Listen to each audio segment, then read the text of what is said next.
नाज़रीन आगे बढ़े और वहाड़ी से खबर शामिल करें। सिखों की रूहानी पेशवा बाबा गुरु नानक के चलागाह हुकूमती अदम दिलचस्पी और लापरवाही की वजह से टूट फूट कर बूत बंगले का मंजर पेश करने लगी है, जबकि गंदगी के ढेर और दूर दराज के इलाकों से आने वाले सिख मायूस और हुकूमत से नाला नजर आते हैं।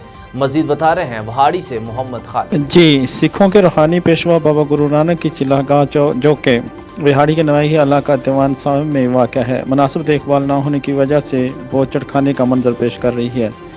सदियों कबल बाबा गुरु नानक ने यहाँ पर बैठकर चिल्लाकशी की थी और बाद में यहाँ पर इनके मज़ार बना दी गई, जिस पर न सिर्फ पाकिस्तान के मुख्तलिफ शहरों बल्कि बैरून मुल्क से भी सिख आकर रूहानी तस्कीन हासिल करते थे।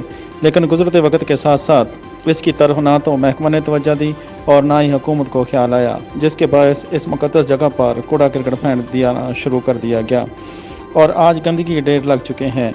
बिल्डिंग में जगह जगह दरारें पड़ चुकी हैं जो किसी भी वक्त गिर सकती हैं, जबकि इसकी खस्ता हाली की वजह से दूर दराज से आने वाले सिख हुकूमत से मायूस और नाला नज़र आते हैं। मकामी रहायशियों का कहना है कि अगर वक्त के साथ साथ इसकी तामीर और तरक्की का ख्याल रखा जाता तो आज सिखों की ये इबादत का इसी तरह वीरान ना होती।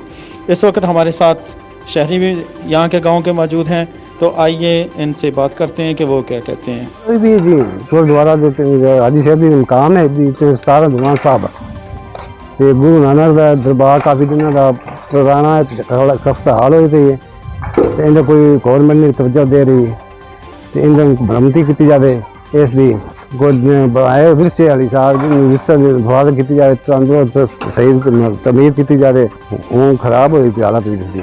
ਇਹ ਜੀ ਬਾਬੇ ਗੁਰੂ ਨਾਨਕ ਦੀ ਮੜੀ ਆ ਤੇ ਇਹਦੀ ਮੁਰੰਮਤੀ ਹੋਣੀ ਚਾਹੀਦੀ ਹੈ, ਇਹਦੀ ਦੇਖਭਾਲ ਹੋਣੀ ਚਾਹੀਦੀ ਆ, ਇਹਦੀ ਹਿਫਾਜ਼ਤ ਹੋਣੀ ਚਾਹੀਦੀ ਆ।